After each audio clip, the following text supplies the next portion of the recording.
when you join a sorority, you have a group of individuals that come in with you. And her grandmother, Maria, was what we refer to as my line sister. And so that's how I knew Maria. And so when I found out that Maria, her granddaughter, was pledging at University of Michigan, I was like, okay, this is something. This is so special. And I wanted to be sure that I connected with Maria. And then I decided that I would see what I had in terms of pictures to share, because I'm not much of a picture taker. And I was really pleased that I had as many pictures as I did. Her grandmother, in several of those pictures, we were standing really close to each other. She's in front of me or I'm in front of her, vice versa. But she was very quiet, but steady, and because sometimes you can have a little drama. But she was very steady and just very easygoing, laid back. And so when I found out about Maria, I reached out to her to say, can we meet for brunch or lunch? And we, in fact, did that. It's the first time I met her. And she walked in the restaurant, and I had put together the photo album to share with her. And I think what really struck me was the fact that she had never met her grandmother. She was named after her grandmother. And I thought I just thought it was just a blessing to have the opportunity to talk with her and to share information about her grandmother. And so, I don't know how Maria felt, but that's how I felt. It was definitely surreal. I crossed at Beta Eta chapter at University of Michigan in fall of 21. And so that in itself is very hectic, the whole process. So it was a lot going on in general, also being a new member of the sorority. And so when my graduate advisor, Soror Deborah Butler, reached out to me, he's like, hey, your grandma's line sister actually is a part of our grad chapter. I'm like, my grandma's line sister? My grandma passed away in 1998 and I was born in 2001. Of course, I'm named after her. Her name is Maria Ellen. My name is Maria Ellen. So I don't have that many stories, but I know a little bit about her. Like, we have some of the same interests. She loves to bake, we still have her KitchenAid and everything. And yeah, she's very quiet. People tell me I look like her. I don't know if I can back that up, but I always heard all these stories, but her in a sorority, her in Alpha Kappa Alpha Sorority Incorporated was one that I don't really know much about. So just having the opportunity to meet with Soror Joyce and just learning about her in general, I was like, I still am a little, I don't know how this happened, like, it's kind of crazy, but it was really good to be able to have this connection. My girlfriend, I use the term divine intervention. Yeah.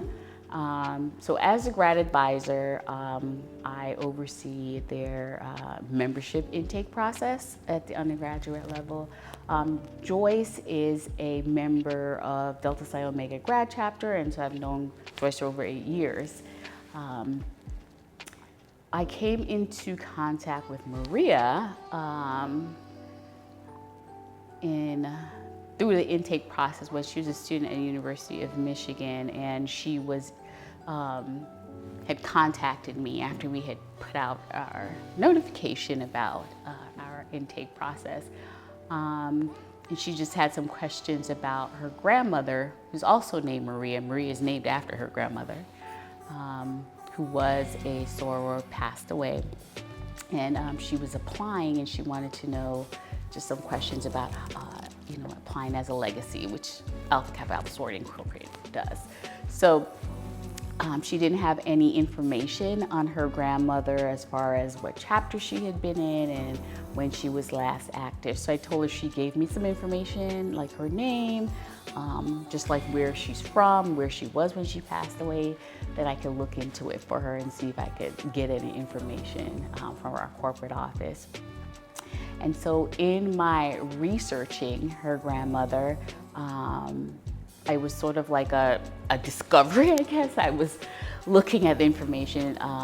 When I pulled it up, it was several people with the name, but then I narrowed it down and I saw, it was in Ipsy, and I was like, okay, this must be her. And as I was looking at her information, there's part of it where it will show all of the members who were initiated at the same time, like together on the same, what we used to call the line. and I saw the name Joyce Hunter, and I was like, oh, there's a Joyce in our grad chapter. And then it just said Delta Psi Omega right next to her name. And I said, oh my goodness, this is a person that's in my chapter. This is Joyce. So I said, well, this is really interesting. Like her grandmother and Joyce are line sisters. Like they, and I said, I wonder if Joyce knows, like anything about, her grandmother. Sometimes, like people, it was a long time ago. They may have, like, it's been more than 50 years because Joyce is a golden member of the sorority. And so I reached out to Joyce and I said, do you know, first I explained the whole situation, and then I said, do you know Maria? And I said, and she said, yeah, that, I knew her. Like, it wasn't like, someone that was just on the line. Sometimes they have really large lines and stuff. And then I told her about her granddaughter, and, she's named after her, and she said, and she was like, oh my goodness, this is such a coincidence. And then she started sharing with me, like, how she still had all these pictures and clippings, and, and started talking about some of the events that she remembers her from, and how she would love to, like, connect with her if, regardless of what happened with the process, it's just great to know her granddaughter. So one of the stories I shared with her, and it was reflected in one of the pictures, is that when you are pledging, you oftentimes have to perform and do other kind of activities. And a big thing on campus was the Delta Icebreaker. So the Delta Icebreakers where all the Greek letter organizations performed. And so you had your fraternities and your sororities. And so we had to perform, and we were supposed to buy or basically sew common outfits that were all alike. Well, we didn't have time. So we decided we're just gonna come as hippies. And so we just got, jeans and things to tie on our head and big tops. And that's reflected in the picture. But we got our steps together, but we were in outfits that we kind of pulled together our closet to represent being a hippie. So that was one story. We had a pink ball every year, and so we had one of the pictures reflects that we were there, and we were all dressed in long gowns, and Maria was right there, as well as the other line sisters. So that's some of the stories based on the pictures that I shared with Maria.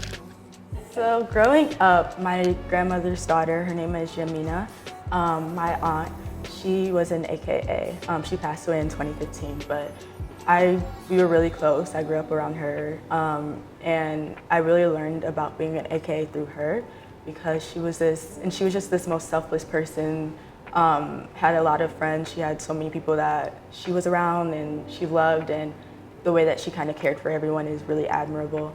And I also have my great aunt on my dad's side, who is an AKA as well, and she's always wearing her paraphernalia, she just exudes grace.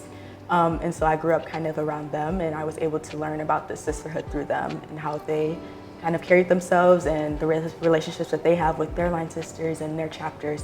So I learned a lot about that through them, and I was able to get a little bit out of them about my grandmother. And so when I got the opportunity, I kind of always wanted to be an AK because of that legacy, because of what I grew up kind of experiencing with my family members. And when I got the opportunity to do so, when I got to college in 2021, when I crossed, I really was aiming to build those relationships, also the community service aspect, just being involved in my community, helping my community, as well as building that sisterhood, personal and professional connections.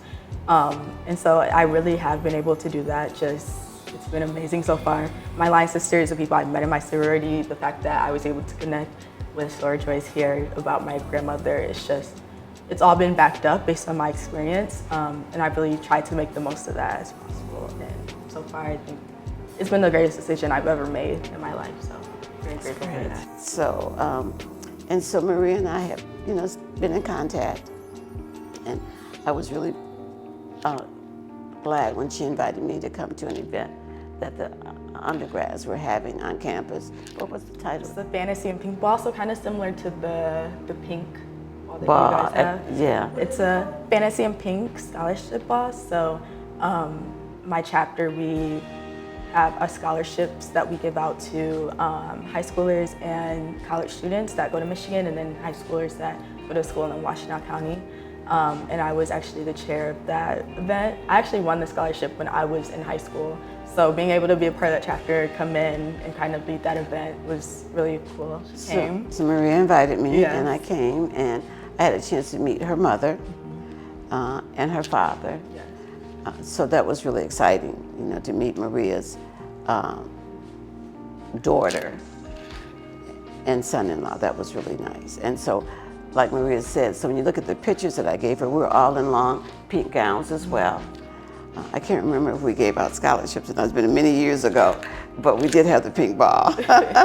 So that parallels. I just think, like I said, I see it as being like divine, and I feel like it's just such a blessing to have the opportunity to meet Maria's granddaughter, Maria, and the fact that I could share with her something about her grandmother since she had not met her grandmother. That is so very special to me. And I just, you know, I enjoy young people.